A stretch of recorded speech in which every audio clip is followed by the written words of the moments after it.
পদ্মাবতী, এত উতলা হয়েও না। আমার মন বলছে রাজা ইন্দ্রনীল খুব শীঘ্রই এই আশ্রমে আসবেন। আমার মন যে মানছে না সখী। শান্ত হও বাছা, আর কেঁদো না। মহর্ষি তোমার জন্য যজ্ঞের আয়োজন করেছেন। যজ্ঞের গীতাহুতি শেষ হতেই তোমার ভাগ্যের এই কালো মেঘ নিশ্চয়ই দূর হবে। ওগো মাতা, আমার এই অবাধ্য অবোধ মন যে আশ্রমের কোনো প্রভাব, কোনো বেদবাক্য মানতে চাইছে না। কেবলই মনে হয় তিনি বুঝি আমাকে ভুলে গেছে। মাগো, এই ব্রহ্মাণ্ডের কোনো আধারই চিরস্থায়ী নয়।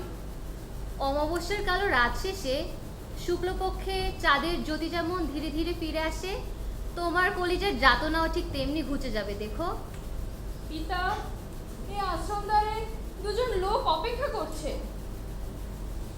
ওই দেখো, তপবনের তরুণ দ্বারে নতুন অতিথি এসেছে মনে হচ্ছে। তুমি এখানে বসে জিরিয়ে নাও, আমি গিয়ে দেখে আসছি কারা এলেন।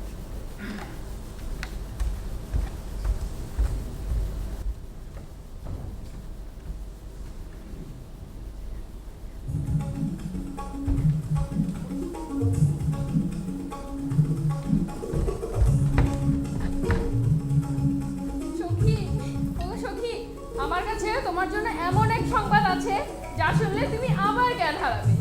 কি সংবাদ সখী? আমাদের মহারাজ ইন্দ্রনীল এই মাত্র আশ্রমে এসে পৌঁছেছে। সখী, আমার এই ভাঙা মন নিয়ে আর কত তামাশা করবে? তামাশা করছি না, দিব্যি দিয়ে বলছি। ওই দেখো, পিতার নিচে তাদের পথ দেখিয়ে এদিকেই নিয়ে আসছে। চলো চলো, ওই লতা পিতাদের আড়ালে গিয়ে একটু লুকাই। বিরোহী বরের সামনে এখনই ধরা দেওয়া ঠিক হবে না। ঠিক ঠিক, আর একটু ছটফট করতে দাও।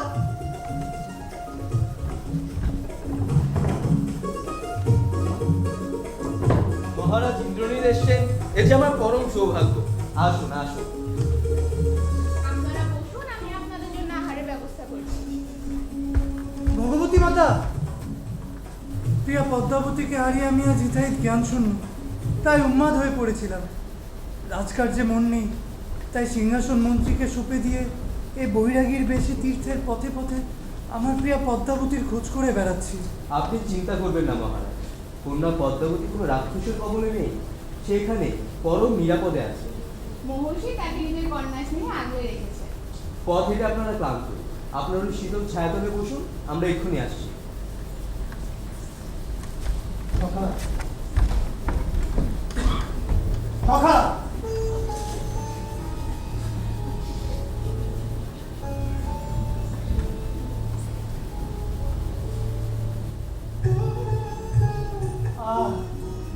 এই আশ্রমের বাতাসেও যেন তার গন্ধ মিশে আছে। এই কদম্ব, এই বকুল, এই তমসার ঢেউ, সবাই যেন আমার প্রিয় পদ্মাবতীর কথা বলছে। কোথায় তুমি প্রিয়ে? আর কতকালে বিরহের দাহে দগ্ধ করবে?